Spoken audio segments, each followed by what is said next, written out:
So Mr. Gleason wanted to see the dinosaur tracks. That's 30 million years old. Well, how did I know he was going to run into the sandstorm? I can see, Jimmy, where it's up to me to be gentle but firm. What do you mean? I mean that the Moishes Gleason and Armstrong are going to get out of this desert and stay out. All right, all right. But first, help me to get this heap out of the sand drift. And will you look at it? Yeah, look at it. Not a speck of paint left on it. Yeah, and look at the glass. What happened to the glass? Looks like it's been frosted. Yeah, that sand is tough on these cars, ain't it? Boy, look at them wheels. Come on, Ozzy. You ain't a decoration around here. I'm looking for my package. Listen, Ozzy, look.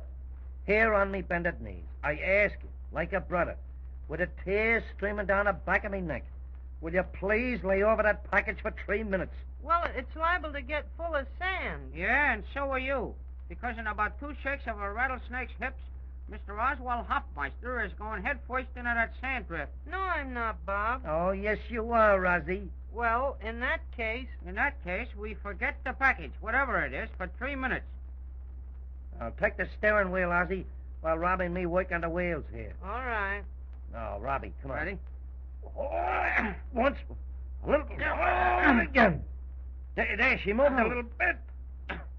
Oh, boy. At this rate, we should ought to get out of the sand trenches by Christmas. You know, Robbie, I was thinking.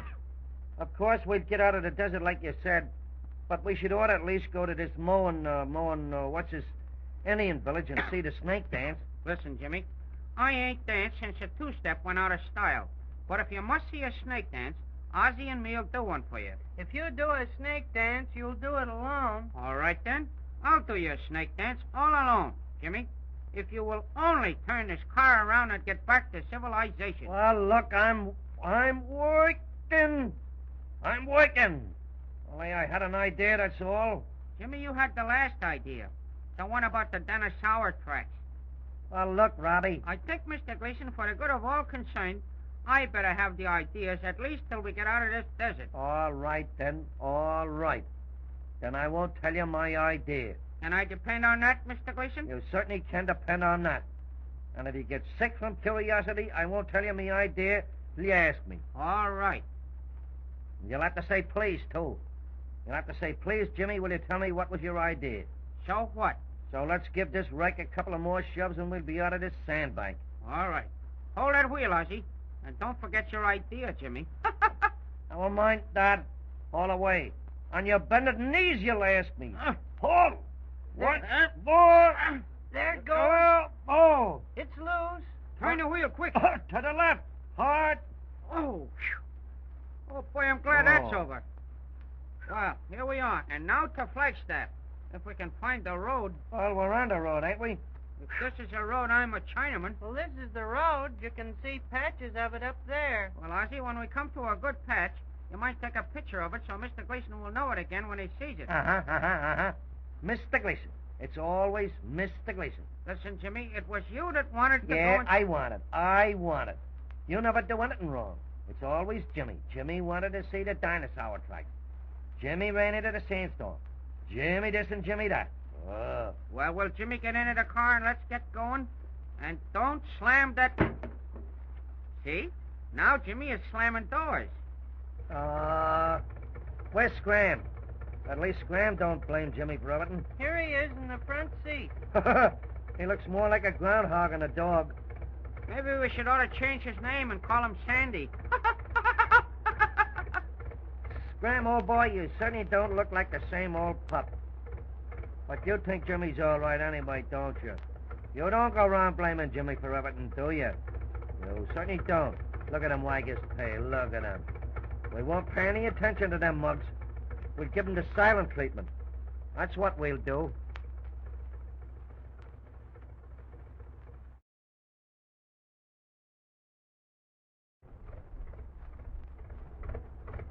Oh, Jimmy. No. No what? Not till you say please. I won't tell you my idea till you say please. But, Jimmy, I didn't ask... I know you didn't, but you was gonna.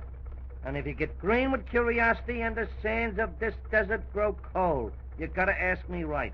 But, Jimmy... Robbie, me mind is made up.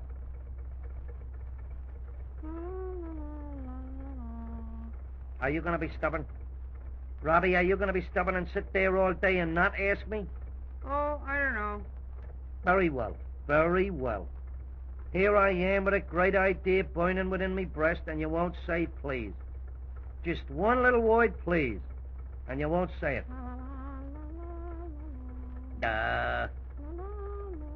All right, then I tell Oswald. You can ho-hum all you like. I'll tell Oswald. Listen, Ozzy. Were you talking to me? Second, I'm talking to you. Is there anybody else around here by the name of Oswald? Well, I was busy trying to keep this car on the road. Well, Jimmy, I guess you'll have to tell your big idea to Scram. All right, then I will tell it to Scram. At least Scram's got appreciation. From the looks of him right now, he's got more than appreciation. Yeah, I can see him jumping on him. Now, mind that. Listen, Scram, and you guys don't have to hear it if you don't want to. Let's see if I care. Is that a dinosaur gambling on the sands in the distance, Ozzy, or is that a dinosaur? It certainly looks like a dinosaur, Mr. Armstrong. Listen, Scram, this idea come to me right in the middle of that sandstorm. All big ideas comes to guys in times like that. In sandstorms And brainstorms? Don't pay no attention to them guys, Scram. You see, we're going to Hollywood. And the idea come to me, we should ought to be prepared, because they might want us to work in moving pictures. So what do I do in the middle of that sandstorm but write a story? It's a terrible sad story. Yeah, I'll bet it's a sad story.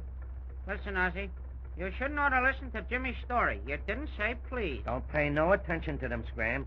Look, here's the story. We're a couple of ventriloquists, and we're traveling through Morocco, entertaining the Arabs and the sheiks out in the desert, and all the gals in the harems and things. Oh, you and Scram are going to be a couple of ventriloquists. No, not me and Scram. Me and some other good actor. Remember the Is Theater in Altoona, Jimmy? ISIS. Well, never mind that. Oh, I found it. I found the package. Will you guys keep quiet? Maybe you could put the package in Jimmy's story, Ozzy. That would add mystery to it. A sad story with mystery is swell. Will you guys please keep quiet, because I'm coming to the sad part of the story. All right, Ozzy. Quit rattling that paper. This is the sad part. See what was in the package? Well, it's a harmonica. Oh, and I thought we left that thing in Santa Fe. Jimmy, now I got an idea. While you tell us the sad part of the story, Ozzy here will give us a little soft music. Yeah, I'll play Hearts and Flowers. Listen, if you want to, you can play Turkey in the Straw. But I'm gonna finish this story. Go ahead, Mr. Ventriloquist. Go ahead. And make it sad. All right, then. Now, these two ventriloquists that's entertaining the Arabs and the sheiks in the desert of Morocco bump into a farm with an old lady and a mortgage. The old lady is something like your grandma. Now, listen, don't bring Grandma into this. She didn't have anything to do with it. Well, all right. She's just a sweet old lady, then. When we come to the farm, the villain is there. A guy something like Old Man Frost. And he's going to take the roof right off from over this old lady. Well, what do? I don't think anybody could ever guess. You bet they couldn't, because this is where the tricky part of the story comes in. We run into the next room. Remember, we're a couple of ventriloquists, and we throw our voices all over the place. We throw our voices in the closet, we throw them under the bed, we throw them behind Grandpa's clock. And then you throw the villain in the alley. Yeah, no, we don't do that. But the villain is so scared he thinks his spook's coming to haunt him because he was tough with the old lady. And what does he do? I don't know. What does he do? He runs out of the house, never to be seen again. Is that a story or is that a story? That certainly is a story. Well, maybe it ain't sad enough. I was thinking of putting some more widows and orphans in there. Jimmy, if that story was any sadder, we'd have to shoot the author to keep from breaking our hearts.